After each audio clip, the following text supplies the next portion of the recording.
بسم اللہ الرحمن الرحیم۔ حضرت آدم علیہ السلام کے ہاں جو بھی بیٹا ہوتا تو اس کے ساتھ بیٹی ضرور پیدا ہوتی، تو اس بچے کے ساتھ پیدا ہونے والا بچہ دوسرے بچے کے ساتھ پیدا ہونے والی بچی سے شادی کرتا۔ حضرت آدم علیہ السلام کی سلبی اولاد کے درمیان ایک بطن کا دوسرے بطن سے نکاح جائز تھا۔ جب حضرت آدم علیہ السلام اور حوا دنیا میں آئے اور توالد و تناسل کا سلسلہ شروع ہوا تو ہر ایک حمل سے ان کے دو بچے پیدا ہوئے، ایک لڑکا اور دوسری لڑکی۔ اس وقت جب کہ آدم علیہ السلام کی اولاد میں بجز بہن بھائیوں کے کوئی اور نہ تھا اور بھائی بہن کا آپس میں نکاح نہیں ہو سکتا، تو اللہ تعالیٰ نے اس وقت کی ضرورت کے لحاظ سے شریعت آدم علیہ السلام میں یہ حکم جاری فرمایا تھا کہ ایک حمل سے جو لڑکا اور لڑکی پیدا ہو وہ آپس میں حقیقی بہن بھائی سمجھے جائیں اور ان کے درمیان نکاح حرام ہوگا۔ لیکن دوسرے حمل سے پیدا ہونے والے لڑکے کے لیے پہلے حمل سے پیدا ہونے والی لڑکی حقیقی بہن کے حکم میں نہیں ہوگی، بلکہ ان کے درمیان رشتہ ازدواج جائز ہوگا۔ حضرت آدم علیہ السلام کی شریعت میں ضرورت توالد و تناسل کی وجہ سے یہ جائز تھا، اس کے علاوہ کوئی اور شکل نہ تھی۔ اس کو اللہ تعالیٰ نے اس وقت جائز فرمایا تھا، چونکہ بعد میں اس کی ضرورت نہ رہی، اس لیے پھر حضرت آدم علیہ السلام کے بعد آنے والی ہر شریعت میں اس کو منع کر دیا گیا کہ کوئی بہن بھائی آپس میں شادی نہیں کر سکتے۔ حضرت حوا علیہ السلام کے بطن سے حضرت آدم علیہ السلام کی 40 اولادیں ہوئیں۔ ناظرین، چونکہ ہر مرتبہ کے حمل سے پیدا شدہ لڑکا لڑکی باہم حقیقی بہن بھائی کی طرح تھے اور ان کا باہم نکاح درست نہیں تھا، جبکہ دوسرے حمل سے پیدا شدہ پہلے والوں کے لیے اسی طرح تھے جیسے چچیرے ہوتے ہیں۔ یہی وجہ ہے کہ قابیل نے حابیل سے اختلاف کیا۔ قابیل کے ساتھ جو لڑکی پیدا ہوئی وہ بے انتہا خوبصورت تھی، جبکہ حابیل کے ساتھ جو لڑکی پیدا ہوئی وہ اتنی خوبصورت نہ تھی۔ حضرت آدم علیہ السلام کی شریعت کے مطابق جب یہ جوان ہوئے تو قابیل کی شادی حابیل کی بہن سے ہونی تھی اور حضرت حابیل کی شادی قابیل کی بہن سے ہونی تھی، لیکن قابیل اپنی ہی بہن کو پسند کرنے لگا اور وہ اسی سے شادی کرنا چاہتا تھا، جبکہ شریعت آدم اس کی ممانعت تھی کہ ایک ہی حمل سے پیدا ہونے والے بچوں کی شادی آپس میں نہیں ہو سکتی۔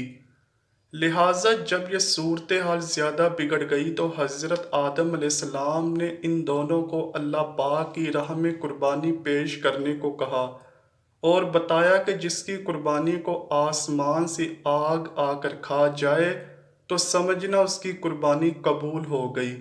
قابیل کھیتی باڑی کا کام کرتا تھا، حضرت حابیل علیہ السلام بکریاں چرایا کرتے تھے۔ حضرت حابیل علیہ السلام نے اللہ تعالیٰ کی راہ میں ایک بکری کا بچہ پیش کیا اور قابیل نے ایک گٹھا لیا اور اس کو اللہ تعالیٰ کی بارگاہ میں قربانی کے لیے رکھ دیا۔ چنانچہ حضرت حابیل کی قربانی قبول ہو گئی، جس پر حضرت حابیل علیہ السلام کہنے لگے کہ میرے والد صاحب نے میری قربانی قبول ہونے کے لیے دعا کی ہوگی، جس کی وجہ سے اللہ تعالیٰ نے میری قربانی قبول فرمائی ہے۔ روایات میں آتا ہے کہ حضرت حابیل علیہ السلام قابیل سے زیادہ جوان اور بہادر تھے۔ حابیل نے اپنے بھائی کو کہا کہ اگر تم مجھے قتل بھی کرو گے تو تمہارا مقابلہ نہیں کروں گا، میں چاہتا ہوں کہ قیامت کے دن تو میرے گناہوں میں شمار ہو کر آئے۔ قابیل نے ایک دن غصے میں آ کر حضرت حابیل کو پتھر مار کر قتل کر دیا۔ حضرت حابیل کو قتل کرنے کے بعد قابیل بہت ہی دکھی اور پریشان رہنے لگا۔ قابیل اپنے بھائی کی لاش کو کندھوں پر اٹھا کر کئی دنوں تک گھومتا رہا کہ اب اس کا میں کیا کروں۔ پھر اللہ تعالیٰ کے حکم سے دو کوے آپس میں لڑنے لگے۔ ان میں سے ایک کوے نے دوسرے کوے کو مار دیا۔ یہ سب کچھ قابیل دیکھ رہا تھا۔ کوے نے اپنے ساتھیوں کوے کو مار کر اس کو زمین میں دفن کر دیا۔ قابیل نے بھی کوے کو دیکھ کر اپنے بھائی کو دفن کرنے کے لیے گڑھا کھودا، جس میں حضرت حابیل علیہ السلام کو دفن کر دیا۔ اس کے بعد قابیل اپنی سگی بہن اکلیمہ کو لے کر وہاں سے بھاگ نکلا۔ اس کی وجہ یہ تھی کہ شیطان قابیل کے پاس آ کر اس کے دل میں یہ بات ڈالتا تھا کہ تم نے اپنے بھائی کو قتل کیا ہے، اب تیرا باپ تجھ کو قتل کر دے گا۔ اس ڈر کی وجہ سے قابیل وہاں سے اپنی بہن کو ساتھ لے کر بھاگ گیا۔ اس دن کے بعد حضرت آدم علیہ السلام مسلسل پریشان رہنے لگے۔ حضرت آدم علیہ السلام اللہ تعالیٰ کی بارگاہ میں دعا کیا کرتے تھے، یا اللہ مجھے نیک اولاد عطا فرما۔ اللہ تعالیٰ نے حضرت آدم علیہ السلام کی دعا کو قبول فرماتے ہوئے حضرت آدم علیہ السلام کو ایک لڑکا عطا فرمایا، جس کا نام حضرت شیث علیہ السلام تھا۔ حضرت شیث علیہ السلام جوان ہوئے تو حضرت آدم علیہ السلام نے ان کو اپنا جانشین حضرت شیث علیہ السلام کو مقرر کر دیا۔ ان کو حکم دیتے ہوئے کہا کہ اپنے بھائی قابیل سے ہمیشہ دور رہنا۔ جب حضرت آدم علیہ السلام کا وصال ہوا تو اللہ تعالیٰ کی طرف سے بے شمار فرشتے زمین پر نازل ہوئے۔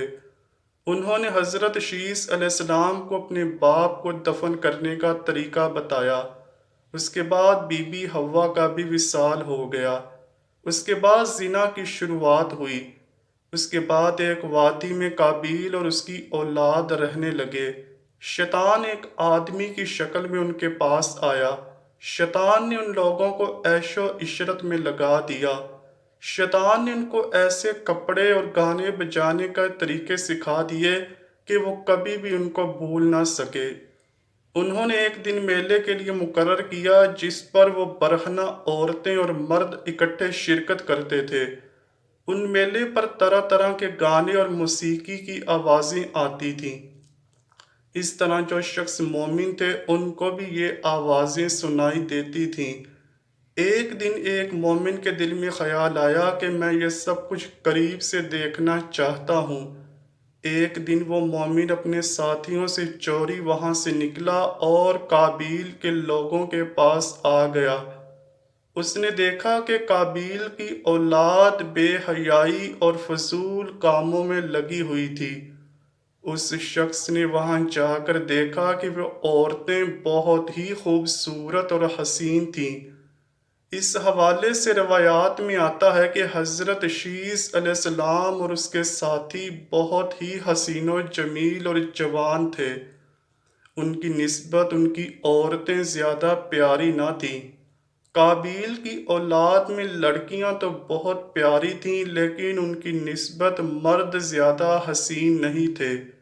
وہ شخص قابیل کی اولاد عورتوں سے بہت ہی متاثر ہوا۔ اس کے بعد وہ واپس آ گیا۔ اس نے مومنین کو بھی ان عورتوں کے بارے میں بتایا۔ ان میں سے جو کمزور ایمان والے تھے وہ قابیل کی اولاد کی طرف ہجرت کرنے لگ گئے۔ اس کافی حد تک مومن لوگ بھی قابیل کے فتنے میں داخل ہوتے گئے اور فضول کاموں میں شامل ہوتے جا رہے تھے۔ اس طرح وہ ایک دوسرے کی طرف مائل ہوتے تھے، جہاں سے زنا جیسے کبیرہ گناہ نے جنم لیا۔ روایات میں آتا ہے کہ حضرت شیث علیہ السلام کے ساتھ رہنے والے ساتھیوں کی تعداد بہت کم رہ گئی تھی، جبکہ قابیل کا گروہ کافی مضبوط اور طاقتور ہو چکا تھا۔ وہ حضرت شیث علیہ السلام اور ان کے ساتھیوں کو بہت تنگ کرتے رہتے تھے، ان کو طرح طرح کی تکلیفیں دیا کرتے تھے۔ اگر دیکھا جائے تو زنا اس وقت ہی شروع ہو گیا تھا جب قابیل اپنی بہن اکلیمہ کو لے کر وہاں سے بھاگ گیا تھا، اس نے اپنی بہن کے ساتھ ہی اپنی اولاد کو جنم دیا۔ دعا ہے اللہ پاک ہم سب کو زنا جیسے کبیرہ گناہ سے محفوظ رکھے۔ آمین یا رب العالمین۔ امید کرتا ہوں کہ آپ کو ویڈیو ضرور پسند آئی ہوگی۔ اگر ویڈیو پسند آئی ہے تو ویڈیو کو لائک کیجئے، شیئر کیجئے اور چینل کو لازمی سبسکرائب کیجئے۔ کمنٹ سیکشن میں اپنی رائے کا اظہار بھی ضرور کیجئے گا۔ ملتے ہیں اگلی ویڈیو میں، تب تک کے لیے اللہ حافظ۔